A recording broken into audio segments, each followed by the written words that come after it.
Утре нов обид за обезбедување 80 гласови за уставните измени. Собраниските клупи во текот на целиот ден останаа празни. Седницата се одложуваше неколку пати. Договор со Бесана Касами не се постигна. Остануваат на своите позиции и велат дека нема да гласат за уставните амандмани доколку не се прифати барањето во делот на државјанството. Инсистираат наместо терминот македонско во документите на албански јазик да пишува од Македонија _, граѓани на Република Северна Македонија. Во законодавниот дом во текот на целиот ден беше присутен и премиерот заедно со министерот за надворешни работи Никола Димитров. Одржаа неколку работни средби, но детали не соопштија.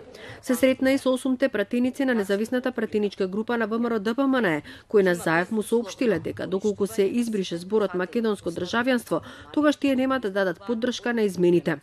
Во собраниските кулуари се говори дека во овој момент е многу тешко да се најде каква било опција и да се постигне договор за давање зелено светло од страна на двајцата пратеници на Беса. Собраниски извори за Телма велат дека се водат преговори со неколку пратеници од ВМРО-ДПМНЕ, за кои не би требало да биде спорно да го гласат амандманот со кој се сочувува зборот македонско државјанство, што беше најголемата придобивка на нашиот преговарачки тим за договорот од Преспа. Доколку Беса не отстапува од црвената линија, ова тврдат од останатите партии на албанците би значило и нивен крај на политичката сцена, затоа што стратешки интерес е интеграција во НАТО и Европската Унија.